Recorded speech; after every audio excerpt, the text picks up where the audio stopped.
मैं Varun Singh class 8 science का chapter 2 micro organism friend and Foy के चौथे लेक्चर के साथ आज हम उपस्थित हैं। तब तक आप इस वीडियो पर बने रहें। नाउ अब हम लोग पढ़ेंगे क्या, हम लोग पढ़ रहे थे प्रिजर्वेटिव्स के बारे में।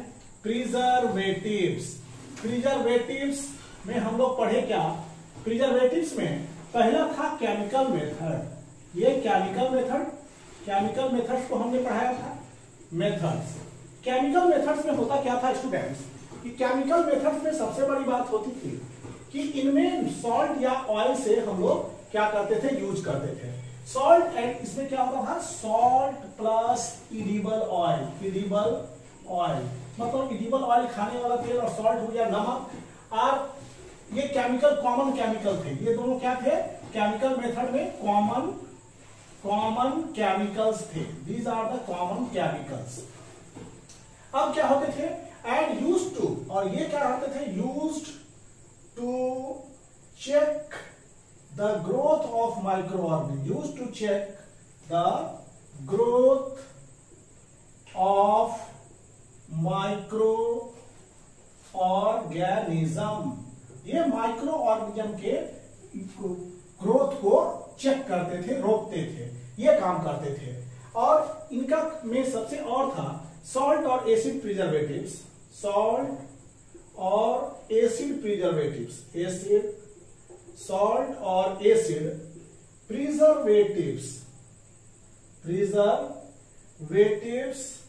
वेयर ऑल्सो एडेड, ये भी इसमें डाला जाता था।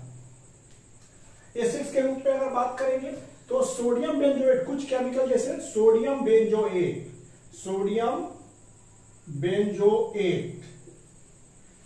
सोडियम ये होता था मेटा बाइसल्फाइड, ये क्या होते थे, ये भी केमिकल्स थे। Used in jams and squashes,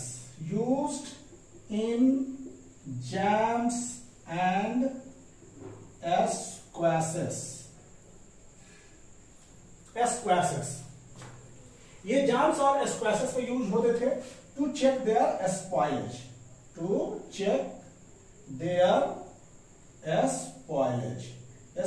को बचाने के लिए।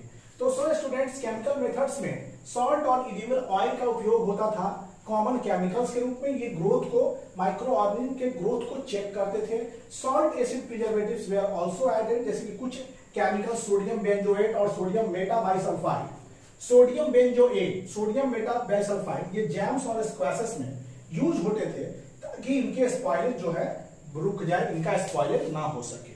ये था केमिकल मेथड। अब हम लोग प्रिजर्वेशन बाय सॉल्ट में पढ़ेंगे। प्रिजर्वेशन बाय सॉल्ट्स, प्रिजर्वेटिव्स में हम पढ़ेंगे प्रिजर्वेशन बाय सॉल्ट्स।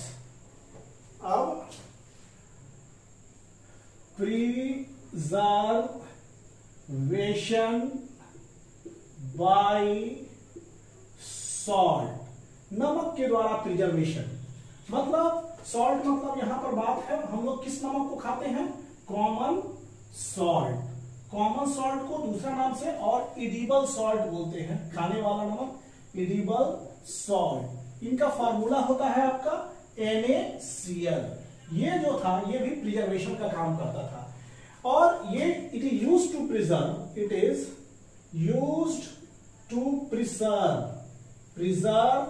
क्या चीज को प्रिजर्व करता था, मीट एंड फिश बहुत सालों से, फ्रॉम एजेस, बहुत लंबे समय से ये ऐसा होता चला आया है, हमारे पूर्वज लोग ऐसा करते जाए हैं। Meat and fish are covered with dry salt. ये क्या होते थे, कवर्ड विथ ड्राई सॉल्ट। इनको ड्राई सॉल्ट से कवर किया जाता था to check the growth of bacteria, the growth of bacteria, the growth of of bacteria, bacteria के ग्रोथ को चेक किया जाता था इससे। अब है प्रिजर्वेशन बाय सॉल्ट के बाद देखिए, प्रिजर्वेशन बाय सॉल्ट हो गया ये आपका। अब हम लोग preservation by sugar, next we are studying about preservation about sugar, preservation about preservation by sugar, by sugar, चीनी के द्वारा भी प्रिजर्वेशन होता है। तो किन चीजों का चीनी के द्वारा प्रिजर्वेशन करते हैं हम लोग? प्रिजर्वेशन बाय जैसे जैम, जेलीज एंड स्क्वैशेस, ये हो गया jams, jellies and squashes, jams, jelly and squashes. इसमें क्या होता है? Jams, jellies and squashes are preserved by sugar, और इनको कैसे किया जाता था? प्रिजर्व्ड बाय सुगर, इनको सुगर के द्वारा ही प्रिजर्व किया जाता था। And sugar reduce the moisture content, sugar क्या करता था? Sugar reduces the moisture content, sugar क्या करते थे?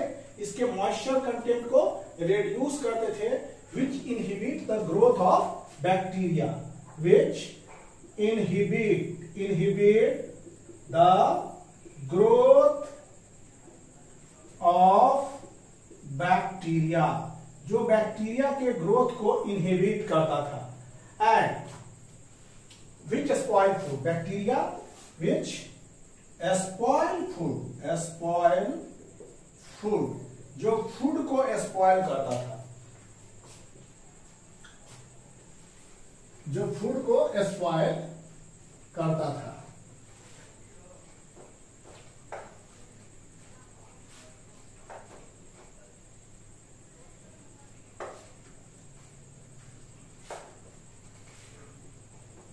अब ये था हमारा preservation by sugar. Preservation by sugar किसके लिए होता है? जैम, जेलीज एंड स्क्वैशेस के लिए होता है प्रिजर्वेशन बाय शुगर। अब preservation by oil and vinegar, अब हम लोग बात करेंगे बच्चों preservation by oil and vinegar. Preservation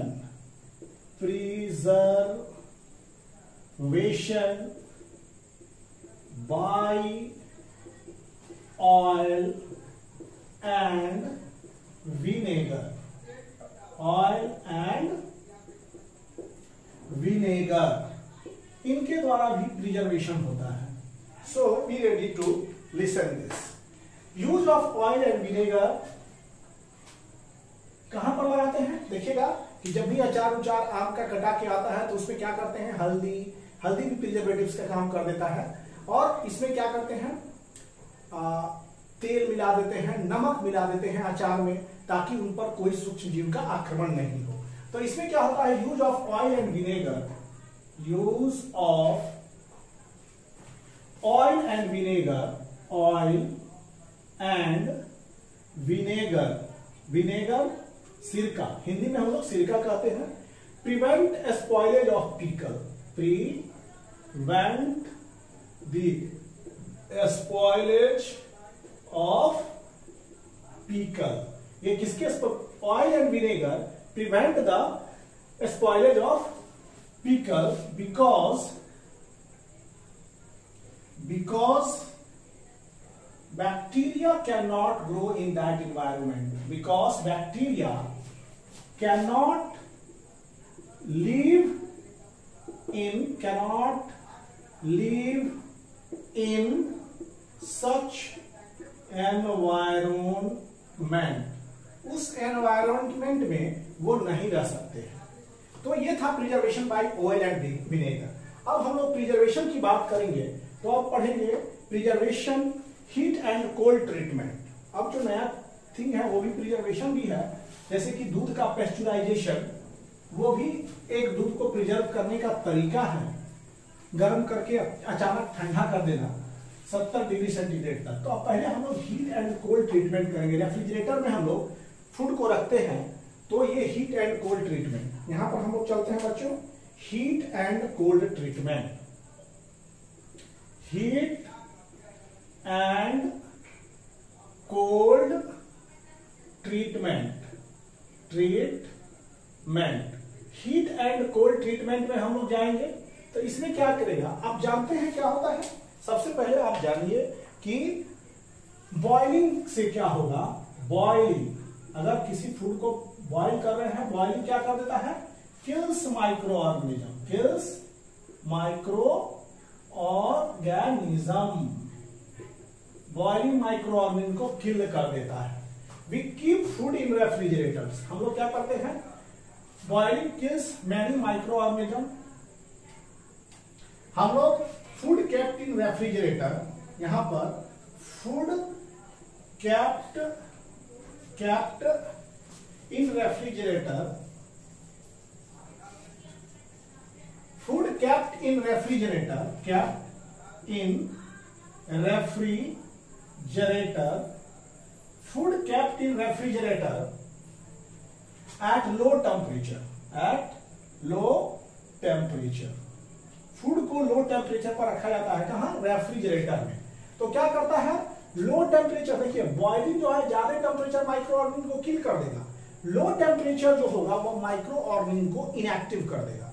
तो लो टेम्परेचर इनहिबिट करता है growth. Low temperature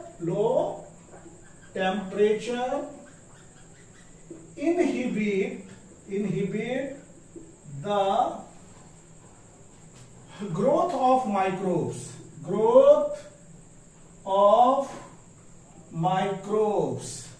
low temperature क्या करता है, इनहिबिट करता है माइक्रोब्स के ग्रोथ को। तो आपने पढ़ा होगा पैस्चुराइजेशन, पैस्चुराइजेशन क्या होता है, इसके बारे में हम लोग पढ़ेंगे। पैस्चुराइज्ड मिल्क को बिना बॉयल किए हुए हम लोग पी सकते हैं, खा सकते हैं, ठीक। It is free from harmful microbe. तो मतलब अगर बात करें pasteurized milk can be consumed without boiling,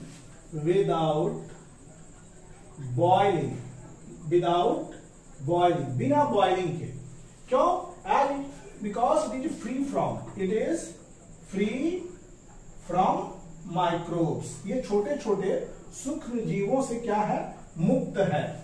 देखिए पैस्चुराइज्ड मिल्क को आप खा सकते हैं, पी सकते हैं बिना उबाले हुए। क्यों, ये सूक्ष्म जीव से स्वतंत्र होते हैं। और पैस्चुराइजेशन को पढ़ेंगे क्या, पैस्चुराइजेशन की टेक्निक में होता क्या है, the milk is heated about, pasteurization में क्या होगा, देखिए द मिल्क is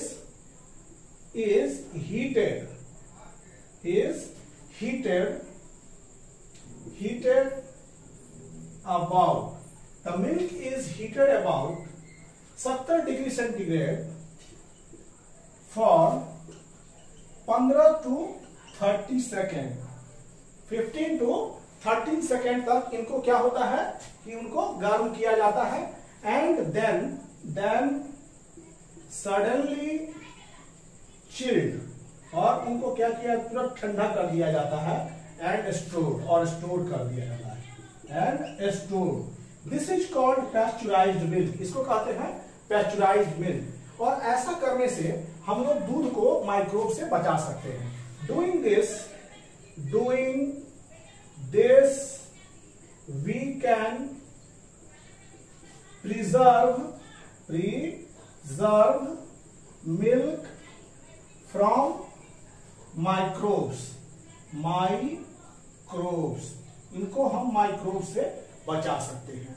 क्या करते हैं कि माइक्रोब से बचा सकते हैं ऐसा करके। तो the process was discovered by, this process क्या था, ये पूरा प्रोसेस कौन डिस्कवर किया था, लुईस पास्चर ने डिस्कवर किया था। और इसी के नाम पर इसका पड़ा pasteurisation. The whole process, this process pasteurization was discovered by Louis Pasteur. Who discovered pasteurization? तो लुईस पास्चर ने डिस्कवर किया था पैस्चुराइजेशन को। लुईस पास्चर ही डिस्कवर किए थे पैस्चुराइजेशन को। लुईस पास्चर पैस्चुराइजेशन मिल्क को 70 डिग्री सेंटीग्रेड पर 15 से 30 सेकंड तक उनको हम लोग गर्म करते हैं और क्या होता है एकदम सडनली ठंडा कर देते हैं। अब इसके बाद क्या होता है कि वो स्टोर कर देते हैं, ये इसको पैस्चुराइजेशन करते हैं। और pasteurization was the process of pasteurization, the process of pasteurization was discovered by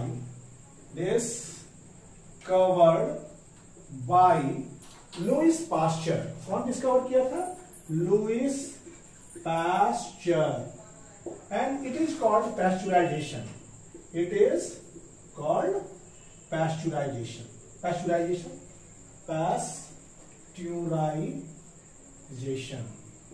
इनको हम पैस्चुराइज करते हैं, मतलब मिल्क को हीट करते हैं 70 डिग्री सेंटीग्रेड पर 15 से 30 सेकंड के लिए और फिर अचानक ठंडा कर देते हैं। इस प्रोसेस को हम लोग पैस्चुराइजेशन कहते हैं।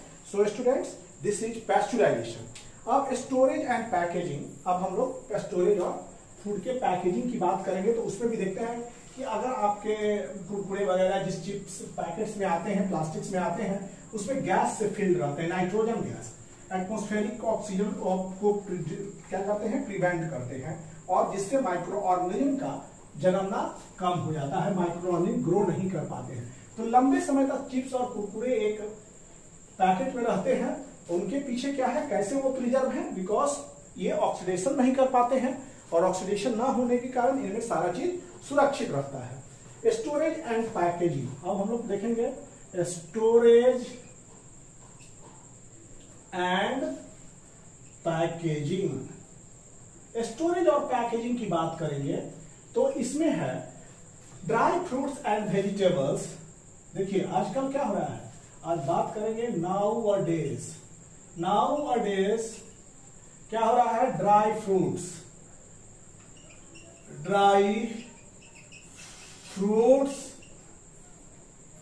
And even vegetables are sold in sealed airtight container, sold in sealed airtight container। तो यही sold in airtight container। तो अब क्या होता है, जैसे airtight packets to prevent the attack of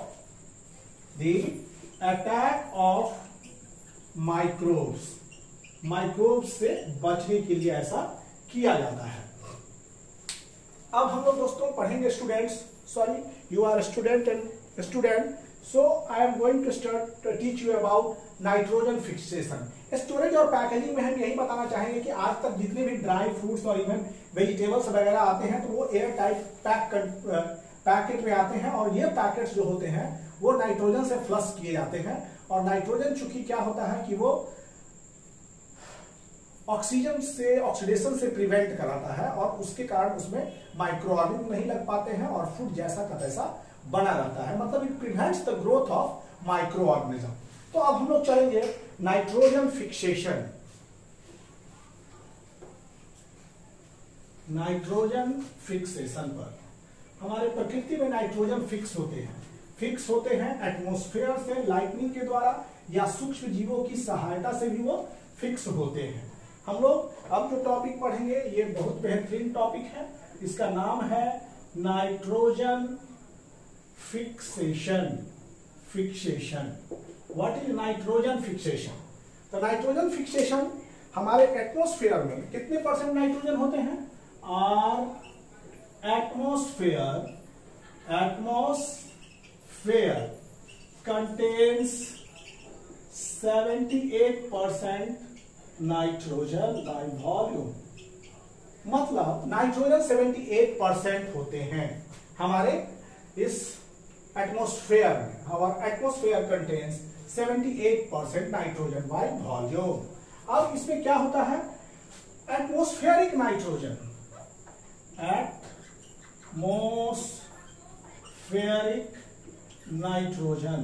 nitrogen animal चाहे प्लांट, एनिमल हो या प्लांट हो, प्लांट कैनॉट यूटिलाइज डायरेक्टली, ये क्या करेंगे, कैनॉट यूटिलाइज डायरेक्टली, ये भी क्या करेंगे, कैनॉट यूटिलाइज डायरेक्टली, ये फ्री होते हैं, ना ही एनिमल इनको यूज कर सकते हैं डायरेक्टली, ना ही प्लांट इनको यूज कर सकते हैं directly. Atmospheric nitrogen can not be use directly by plant and animals. So क्या करना पड़ेगा, इनको दूसरे रूप में कन्वर्ट करना पड़ेगा, और in order to do that,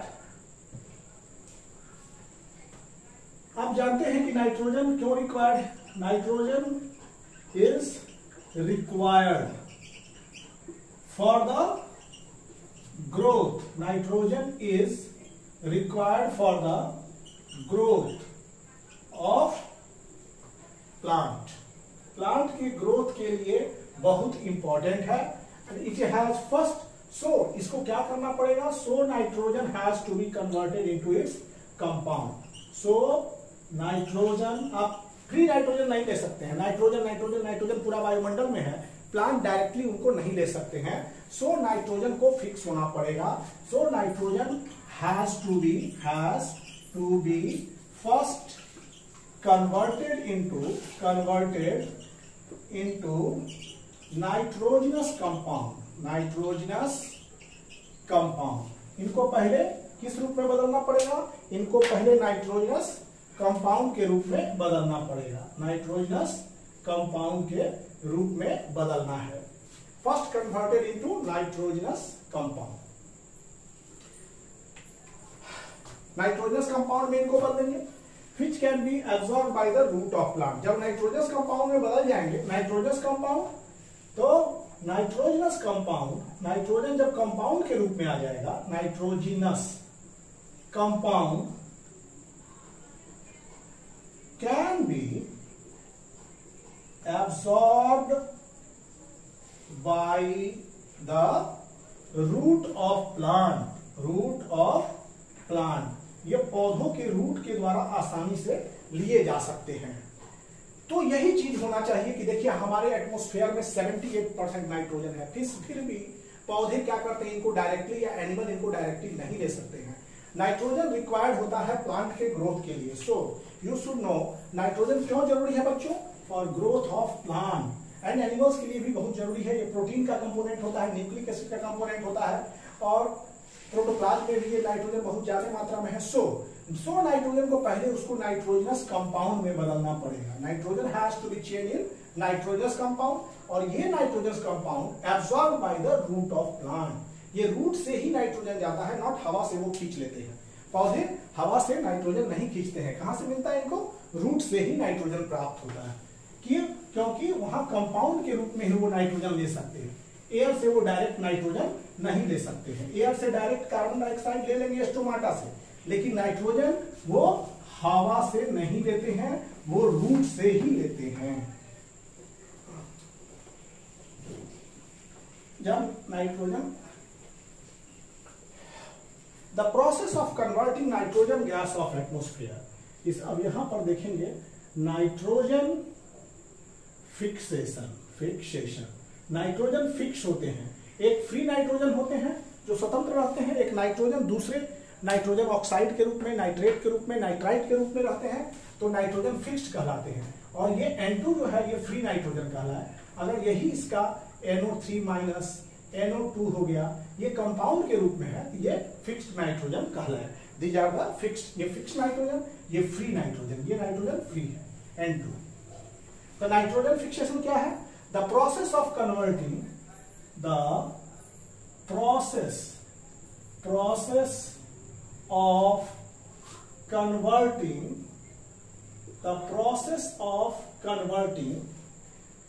nitrogen gas of atmosphere,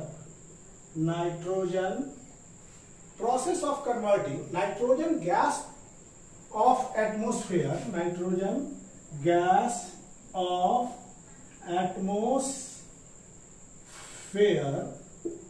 into their compound into their compound which can be absorbed by the root of plant. Compound which can be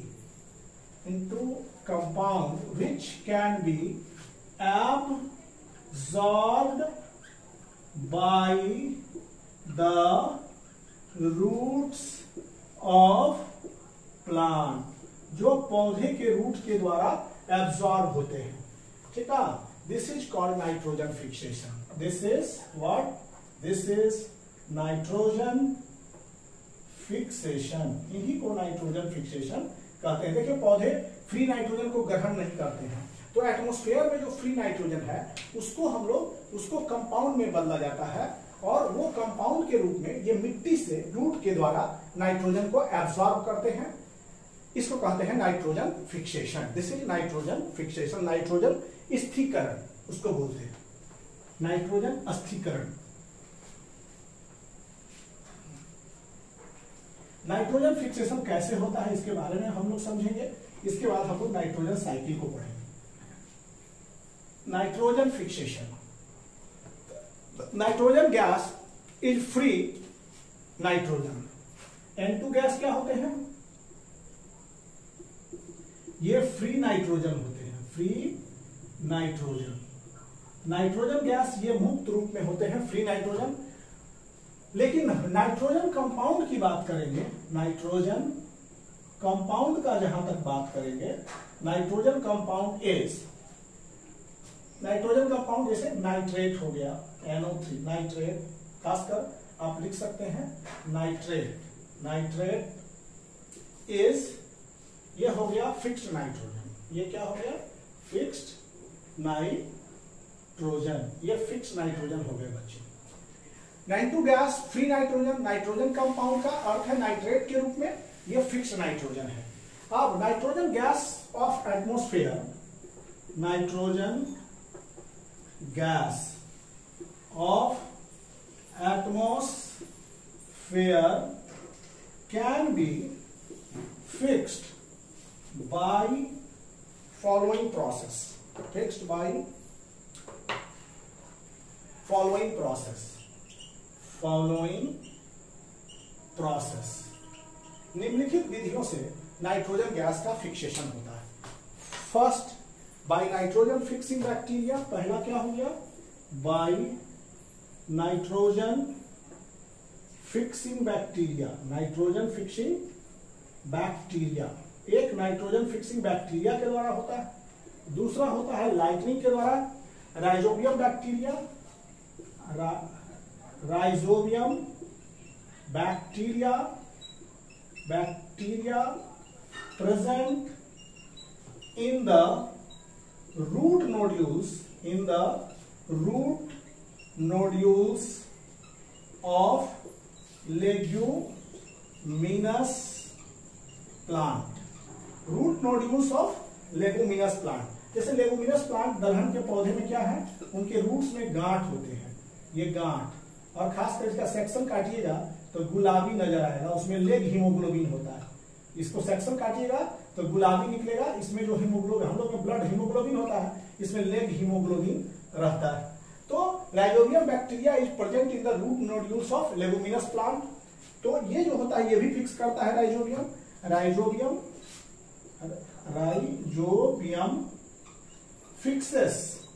fixes atmospheric nitrogen. ये हमारे atmospheric nitrogen को fix करते हैं।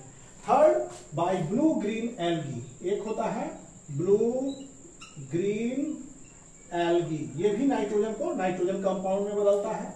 अब fourth, bye lightning. ये lightning से भी fix होते हैं, बाय लाइटनिंग के द्वारा भी ये फिक्स अप हो जाते हैं। आप देखिए, राइजोबियम बैक्टीरिया जो होता है वो रूट नोड्यूल्स में पाए जाते हैं, और रूट नोड्यूल्स में जो राइजोबियम बैक्टीरिया होता है वो क्या करते हैं कि सिम्बायोटिक रिलेशन होता है। Rhizobium bacteria has a symbiotic relation between the root nodules of a leguminous plant. अब क्या करता है, रूट नोड्यूल्स, रूट जो होते हैं लेगुमिनस प्लांट के, इनको आश्रय देता है, इनके बदले में ये इनको नाइट्रोजन देते हैं। So symbiotic. ये क्या करता है root nodules, gives shelter to rhizobium, ये राइजोबियम को आश्रय रहने के लिए देते हैं रूट्स में, और रूट इनके बदले में राइजोबियम क्या करता है, इनको नाइट्रोजन देता है। सो सिम्बायोटिक रिलेशन, तो मतलब rhizobium bacteria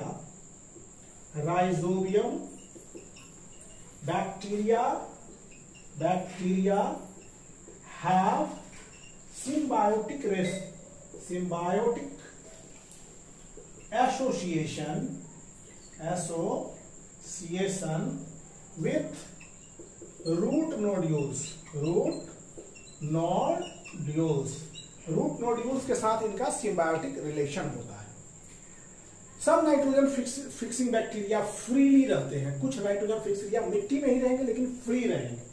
Some nitrogen fixing bacteria lives freely in the soil. कुछ नाइट्रोजन फिक्सिंग बैक्टीरिया मिट्टी में फ्रीली रहते हैं, whereas कुछ जो होते हैं रूट नोड्यूल्स में रहते हैं। तो नाइट्रोजन गैस जो होता है एटमॉस्फेयर में, nitrogen gas in our atmosphere is also fixed by lightning, प्रकाश, तड़क, बिजली से लाइटनिंग के द्वारा भी फिक्सअप हो जाते हैं। क्या होता है कि लाइटनिंग टेक्स प्लेस जैसे होता है तो उसके बाद हाई टेम्परेचर जनरेट होता है, तो हाई टेम्परेचर पर ऑक्सीजन और नाइट्रोजन कंबाइन करके नाइट्रोजन के कंपाउंड बना देते हैं, ये फिक्सेशन हो गया।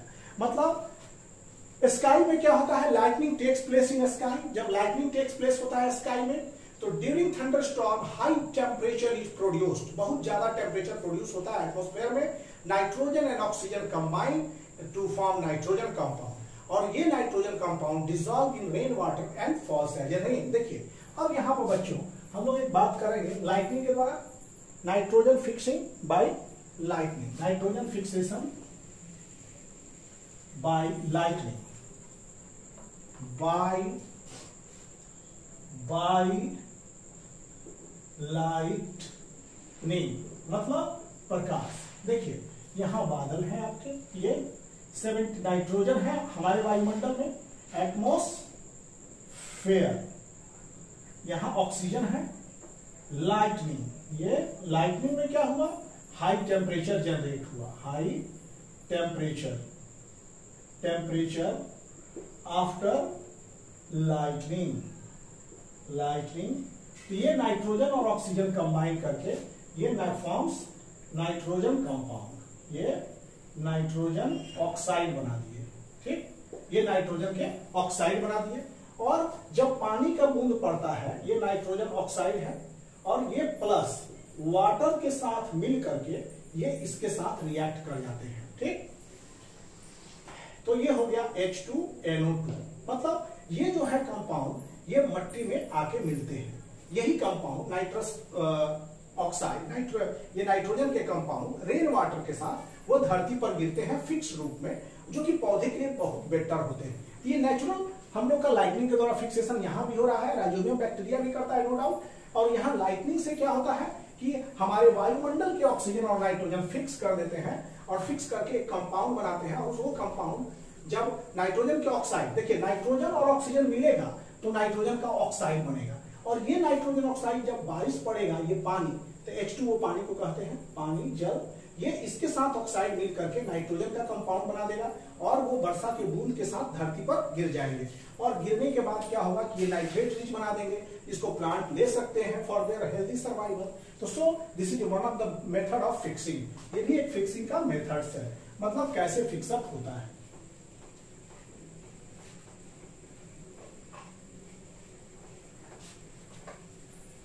ये था नाइट्रोजन फिक्सेशन हमारा।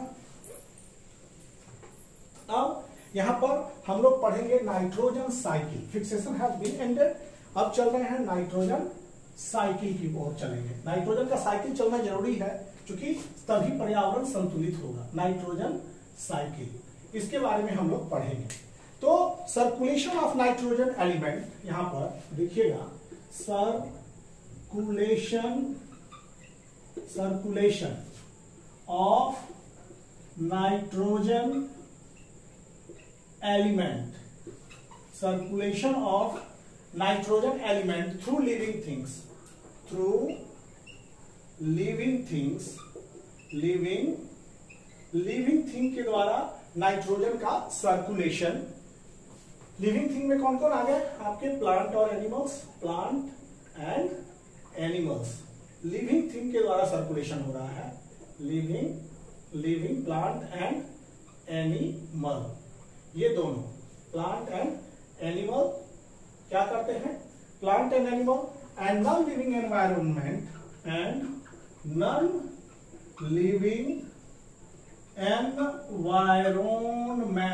और नॉन लिविंग एनवायरमेंट पर, जैसे air soil and water, air soil and water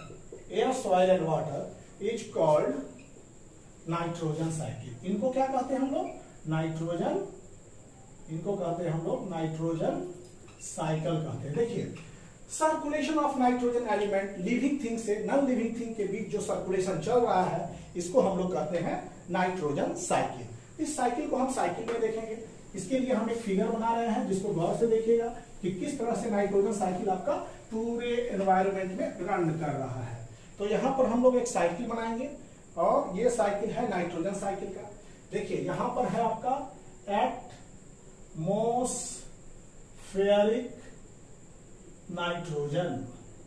atmospheric nitrogen बच्चों, ये एटमॉस्फेरिक नाइट्रोजन को हम दिखा रहे हैं इस तरह के ब्रैकेट। यहां से क्या होता है एटमॉस्फेरिक नाइट्रोजन के साथ, यहां पर nitrogen fixing bacteria,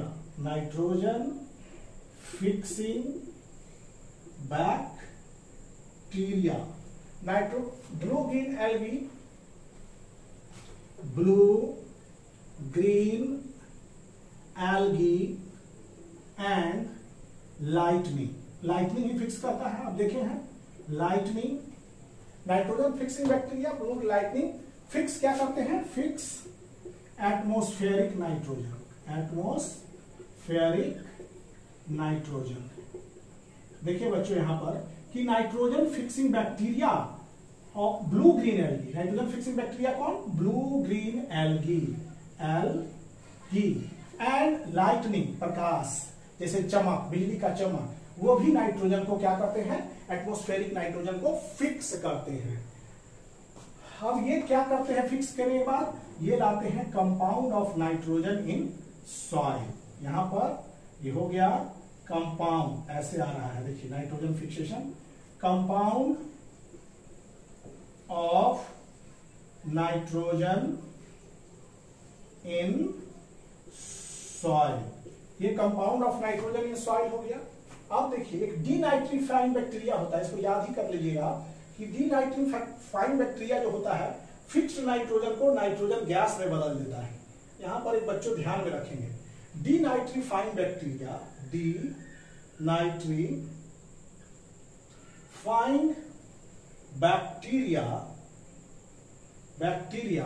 decompose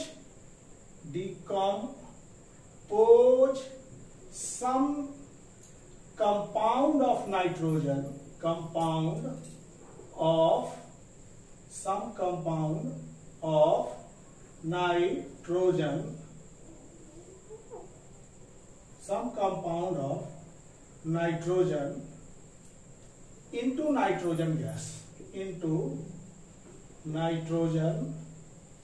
gas, देखिए ये क्या करते हैं, इसको nitrifying bacteria decompose some compound of nitrogen into nitrogen gas. ये फिर कंपाउंड ऑफ नाइट्रोजन को नाइट्रोजन गैस में बदलते हैं। कौन, तो ये हो गया डीनाइट्रीफाइंग बैक्टीरिया का ये काम होता है कि कंपाउंड ऑफ नाइट्रोजन को नाइट्रोजन गैस में बदल देते हैं। तो हमारी साइकिल के जो मुख्य मालिक हैं ये है प्लांट और दूसरा है एनिमल्स। ये दोनों मरने वाली चीज है एनिमल्स। ये कंपाउंड्स में इस लिविंग किंगडम में प्लांट एंड एनिमल्स, इनका डेथ होता है, ये डीके करते हैं। ये दोनों डे और डीके, डेथ के बाद ये डीके करते हैं। ये प्लांट क्या करता है, ये भी डेथ करता है एंड डीके करते हैं, ये भी डीके करते हैं। दोनों plant and animal both death and decay. अब यहां पर जब डेथ करते हैं तो इनका nitrogenous waste of death and decaying plant and animal तैयार हो जाता है। Nitrogenous waste of dead and decayed plant and animal, plant and animal, ये हो गया। मीन्स ये क्या हो गया, जो हो गया प्लांट जब डेड करेंगे तो इनमें नाइट्रोजनस वेस्ट होगा, और ये नाइट्रोजनस वेस्ट क्या होंगे, बैक्टीरिया और फंगाई इनको डिकम्पोज करते हैं। यहां पर कौन डिकम्पोज करेगा, बैक्टीरिया, बैक्टीरिया एंड फंजी, ये इनको डिकम्पोज कर देते हैं। इनको नाइट्रोजनस वेस्ट जो भी निकलता है उनको डिकम्पोज करके compound of nitrogen in soil provide करते हैं। देखिए पहले क्या है, atmospheric nitrogen, nitrogen fixing bacteria जैसे कि ब्लू ग्रीन एल्गी और लाइटनिंग जो है एटमॉस्फेरिक नाइट्रोजन को फिक्स अप कर देता है, वो जमीन पर चले जाते हैं। और जमीन पर ब्लू ग्रीन एल्गी बैक्टीरिया जो है उसको नाइट्रोजन फिक्स करता है, और लाइटनिंग भी मीन्स पहले ऑक्साइड को नाइट्रोजन के कंपाउंड में बदल करके रेन वाटर के साथ वो सॉइल में आ जाता है। यहां से डीनाइट्रिक फाइन बैक्टीरिया जो कंपाउंड ऑफ नाइट्रोजन है उसको क्या करते हैं, एटमॉस्फेरिक नाइट्रोजन में बदल देते हैं। तो ये एक साइकिल हो गया। दूसरा, हमारे जो प्रोड्यूसर हैं प्लांट और कंज्यूमर एनिमल हैं, ये दोनों जो हैं एक दूसरे से लिंक्ड हैं। इनके मृत्यु पर दोनों के मृत्यु पर नाइट्रोजन वेस्ट जनरेट होता है। Dead and decayed plant animal क्या जनरेट करते हैं, नाइट्रोजनस वेस्ट जनरेट करते हैं। और क्या करते हैं, जब वेस्ट जनरेट करते हैं तो इनकी बैक्टीरिया जो है और फंजी इनके शरीर को डिकम्पोज कर देता है। बैक्टीरिया एंड फंजाई डिकम्पोज करते हैं, इनको क्या करते हैं, डिकम्पोज, इनको डिकम्पोज कर देते हैं, डिकम्पोज उनके बॉडी को, और वो भी कंपाउंड ऑफ नाइट्रोजन में चले जाते हैं सॉइल के रूप में। फिर डीनाइट्रिक फाइन बैक्टीरिया, मतलब कितना ज्यादा नाइट्रोजन यूज हो रहा है फिर भी 78% से नाइट्रोजन कम नहीं हो रहा है। क्यों, maintained by the nitrogen cycle, इस साइकिल से ये मेंटेन होता है। तो स्टूडेंट्स, चौथे लेक्चर के साथ हमारा chapter 2 micro organism friend and Foy science of class 8 आज चैप्टर 2 समाप्त हो रहा है। अगले सेक्शंस में, अगले चैप्टर में हम फिर मिलेंगे आपको चैप्टर 3 के साथ। तब तक के लिए thank you for watching the video. Please like and subscribe the channel. Thank you.